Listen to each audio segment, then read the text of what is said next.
from the derailment that assailed us at the beginning of this course of seminars. We're nearly back on track. It might even be that in this session I shall be able to stop at the advertised time and thus behave with the correctness that hitherto has been totally absent. I haven't all that much more to say about Gideon, but we've come to a critical point, haven't we? When he, in obedience to the Lord, positively built an altar to the Lord and offered his sacrifice of worship thereon, which involved destroying the false altar, brought upon him the attack of his fellow townsmen, which then his father answered admirably. At that very point, Midian gathered her forces to attack once more. The Spirit of the Lord came upon Gideon, and he blew a trumpet, and Abiezer was gathered together after him, and he sent messengers throughout all Manasseh, and they also were gathered together after him. And he sent messengers unto Asher, and unto Zebulun, and unto Naphtali, and they came up to meet them. And even now Gideon pauses before he commits the troops to battle with the Midianites.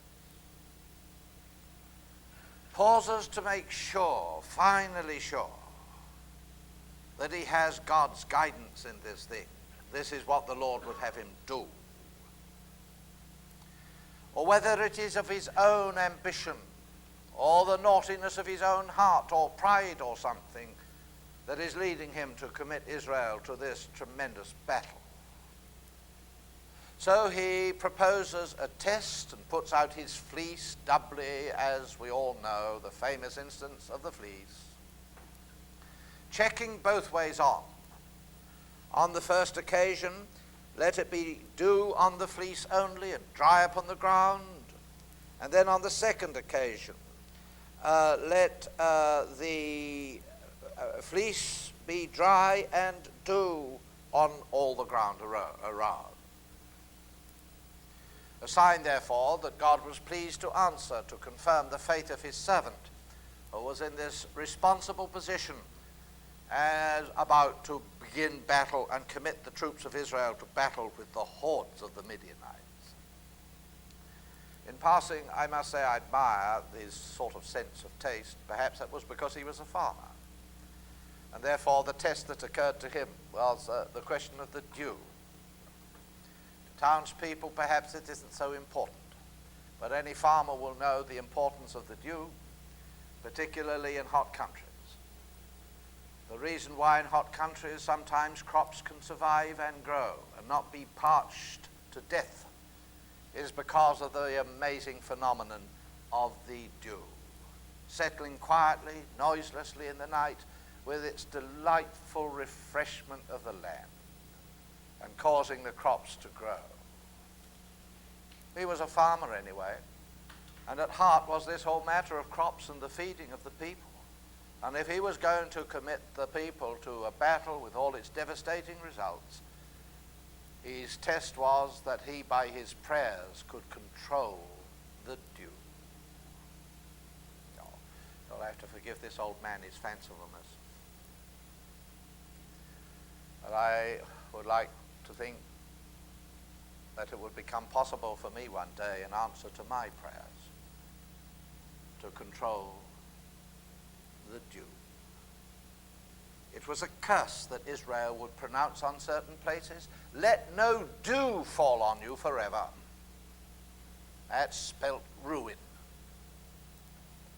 Be able, on the other hand, in answer by your prayers to God, to bring the dew of God's refreshment on his people. I couldn't imagine a lovelier ministry, could you? God give it to you, gentlemen. To be a person by whose prayer and teaching and life, when he comes into your company, into your church, it brings a sense of peace and quietness and dew and refreshment of spirit. But Gideon had summoned the troops. By this time, he had quite a large number of troops to face the swarms of the Midianites. But Now what follows, and I don't propose to go elaborately into the details, what follows now is the story how God decimated his troops before he allowed them to go into battle. God told him to send a lot of them home. Go proclaim in the ears of the people, whosoever is fearful and trembling, let him return and depart from Mount Gilead. And there returned of the people 22,000, and there remained 10,000. Some people have no stomach for fights, for whatever cause. Well, they better go home then. When it comes to standing for God's truth, if they're too cowardly to stand, let them go home. And then God further thinned down his army. You'll see. And from 10,000 reduced them to 300. You say, isn't that taking big risks? When it comes to a dispute, isn't it the man with the most troops on his side that wins? Isn't it numbers that count? Well, not in the battles of the Lord, gentlemen. Sometimes numbers can be useful, as they were. As you heard with Barak, he had 10,000 troops. When it comes to disputes over such things as Gideon was disputing, then it isn't numbers that are going to count. Not numbers that decide whether a thing is right or wrong, is it? But the truth itself. So God thinned them out. Gideon was left with only 300 men. To encourage him in what must have looked to him like a desperate situation, God sent him down to the camp of the Midianites and let him overhear the conversation that we originally talked of, so that Gideon might perceive even before the battle was joined that victory was his. But look now at the interesting tactic that Gideon employed. Unique, of course, in all the book of Judges. The book of Judges is exceedingly colorful with all the different kinds of tactics that these warriors used. This unique to Gideon. He'd only got 300 men to stand them round the perimeter of the Midianite camp. The space between them would be large. The line of troops very thin, wouldn't it? 300 men wouldn't go very far. And they were standing round the camp. What tactic would be appropriate? He told them to take torches in these vessels, and at the appropriate moment to smash the earthen vessel, and the light flared out. And in that moment they were to cry, the sword of the Lord and of Gideon. And as the Midianite troops in the night time woke up startled and rubbed their eyes and heard this shout and knew the enemy was upon them, and they looked out, all they'd see was a ring of light. Now you know very well, gentlemen, if you're walking down a quiet country lane and two mighty great headlights come in your direction, you can't see whether it is a Mini Minor or a Mercedes-Benz that's coming towards you. Can't see whether it's a dwarf driving it or a mighty great giant. All you can see is the light. It was good tactic, wasn't it, for 300 chaps to employ, as they flared out their torches in the inky darkness of the night, and the troops looking towards them couldn't see who was behind it, whether there was one row or 10,000 rows. Good. And so the battle was won.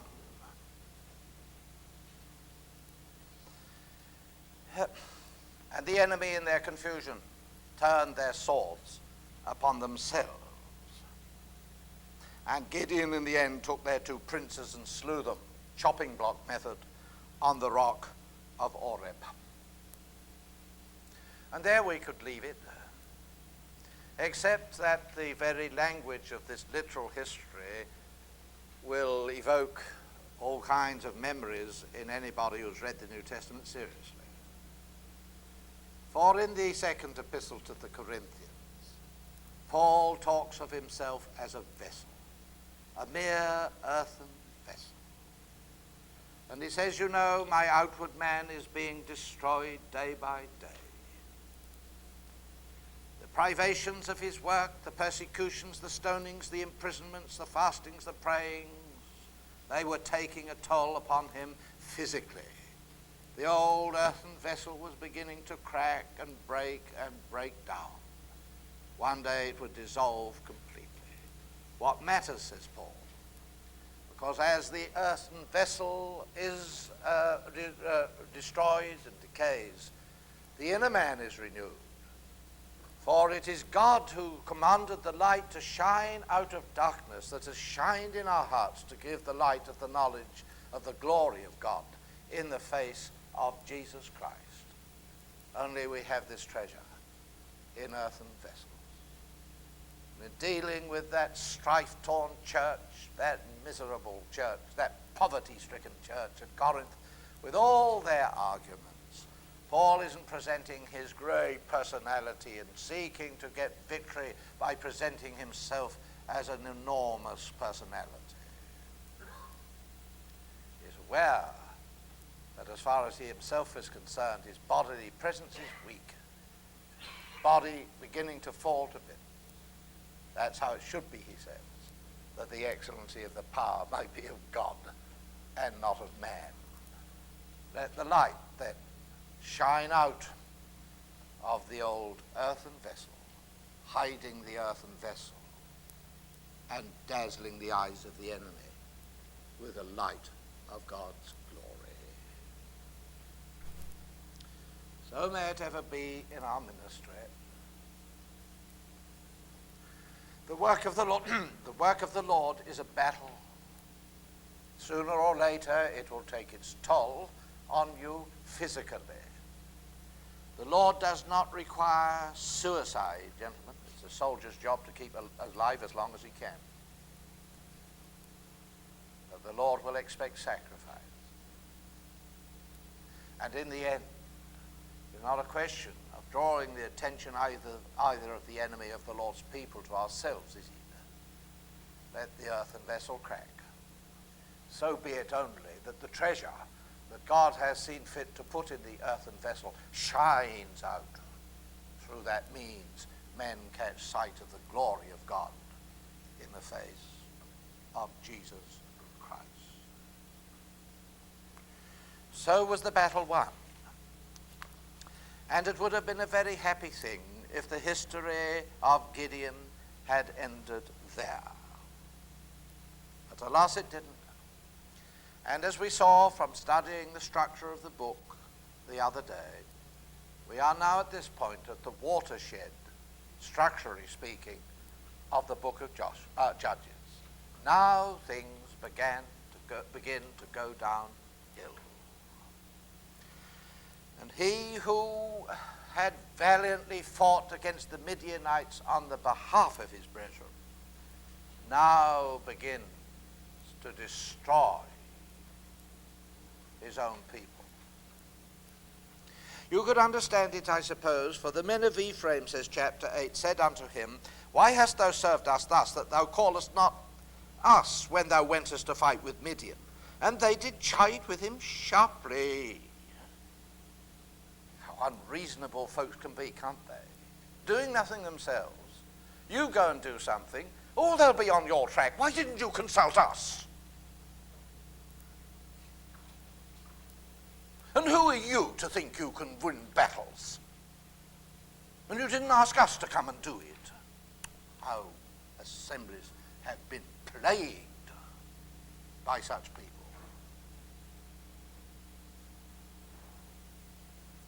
And now, when they should have been rejoicing that Gideon had wrought a great victory for the people of God, they'll turn the very victory into a cause of dispute.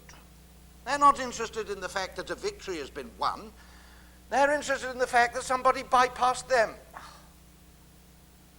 They're prepared to stir up strife because they weren't concerned and consulted and asked to come along to join in this thing so that they could get the credit for it.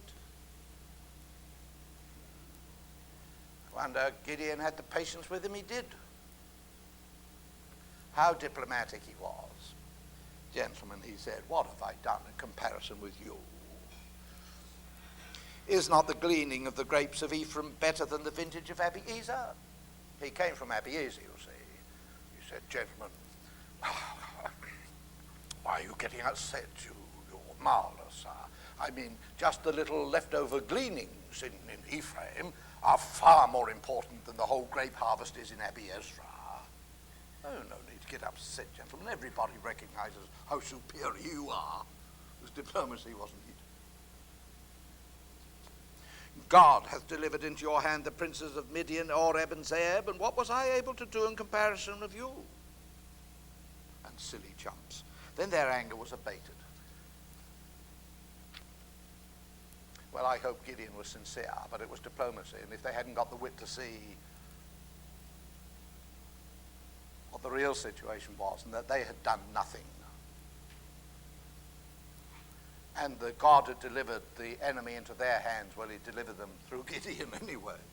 But never mind, if it pacified the folks, instead of stirring up strife, let them get all the credit.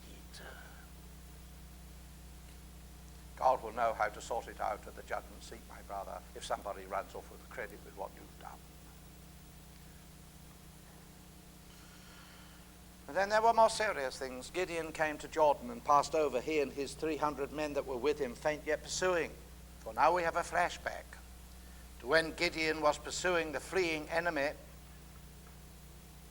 wanting to mop them up, and he came to Jordan, and they were already very tired, faint yet pursuing. And he said unto the men of Succoth, give, I pray you, loaves of bread unto the people that follow me, for they be faint, and I am pursuing after Zebah and Zalmunna, the kings of Midian. And the princes of Succoth said, are the hands of Zebah and Zalmunna now in thy hand, that we should give bread unto thine army? They weren't prepared to join in. The outcome of the battle wasn't yet certain. And these delightful gentlemen were not prepared to join in until they saw which way the battle was going. Thank you very much. They preferred to sit on that uncomfortable position, which is on the fence, so that they could hop whichever side won. Now, they weren't prepared even to help Gideon's men with loaves to feed them. Gideon said, therefore, when the Lord hath delivered Zebah and Zalmunna into my hand, then I will tear your flesh with the thorns of the wilderness and with briars. And he went up thence to Penuel, and spake unto them in like manner. And the men of Penuel answered him as the men of Succoth had answered. And he spake also unto the men of Penuel, saying, when I come again in peace, I will break down this tower. And so it happened. Sorry story, isn't it? The Midianites had devastated Israel enough, I should have thought. But now in his exasperation, when Gideon returned from the victory with his own hands and the hands of his men, he bashed down the tower of Penuel and left the Lord's people more defenseless than they'd been before. And savagely took the thorns, the big, ugly thorns, briars of the wilderness, and tore the men's flesh with it till the flesh hung in ribbons. Sad activity for a man who had once looked upon the face of God and known God as Jehovah Shalom, the God of peace. Then we're human, aren't we, after all?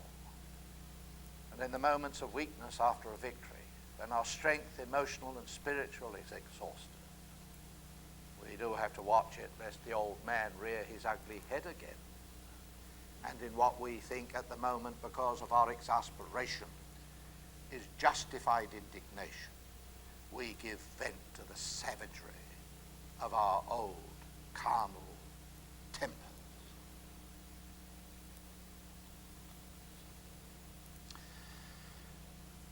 One final thing of his decline.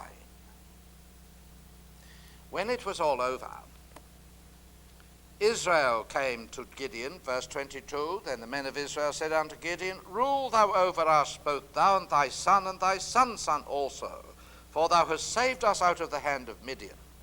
And Gideon said unto them, I will not rule over you, neither shall my son rule over you. The Lord shall rule over you.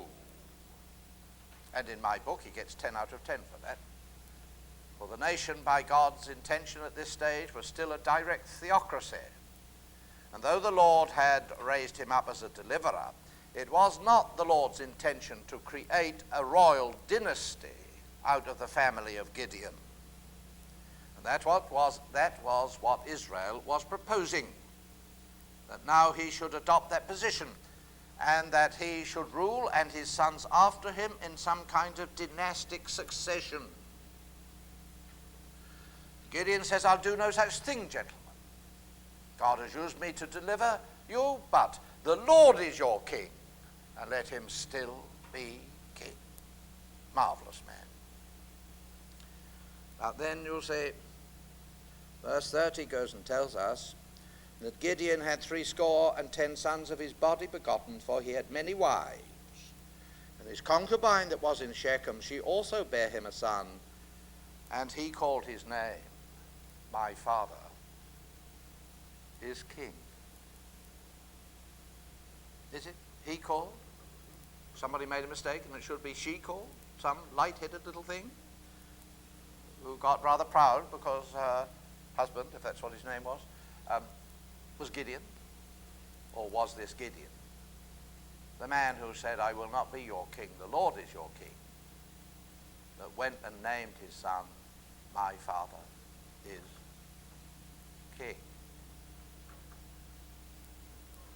Flattery is a very difficult thing to resist, isn't it?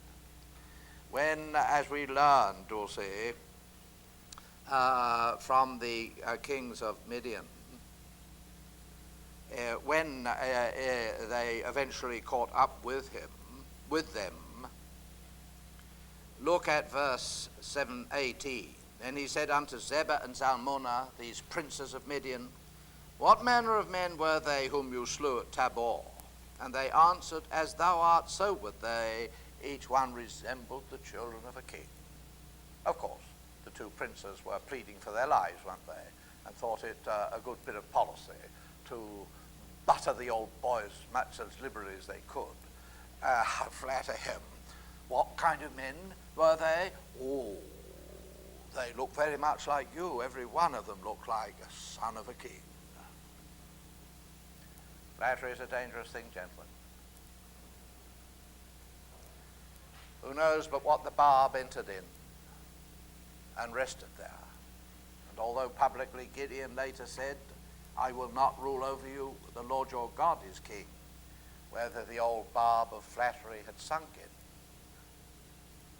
and in the end led him to name one of his sons, My Father is King. You could get out of that difficult interpretation if you said the name Avimelech was a reference to God himself. My God, my Father is King. Let's hope it was that way round. The boy in question grew up and determined to be king anyway. The other sad story of decline is this, that while Gideon wouldn't be king, you see, verse 24, Gideon said, I would desire a request of you, that you would give me every man the earrings of his spoil. You see, they were Ishmaelites and wore golden earrings. And they answered, we will willingly give them. They spread a garment and did cast therein every man the earrings of his spoil. And the weight of the golden earrings which he requested was 1,700 shekels of gold, beside the crescents and the pendants and the purple raiment that was upon the kings of Midian, and beside the chains that were about their camels' necks. And Gideon made an ephod thereof and put it in his city, even in Ophrah. And all Israel went a-whoring after it there. And it became a snare unto Gideon and to his house. In the first place, perhaps innocent enough, a man seeking something to remind him of those glorious moments when God used him to gain victory for Israel. A man rejoicing in the spoils of battle, in the enrichment of God's people. A man would have to be more than human, wouldn't he, not to look back from time to time and think about the relics of the great things that God has done through him. The people willingly rewarded him thus, giving up their spoil, giving up these earrings, and he made an ephod. Oh, but beware, gentlemen. Beware of idolizing your spiritual hero.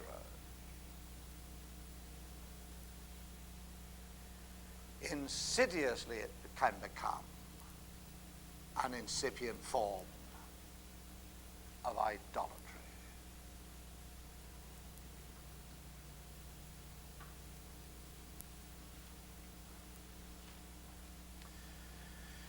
And I haven't fulfilled my promise. I am 6.5 minutes over 5 o'clock, but you must admit that even so, I have substantially improved if I break our study here and now.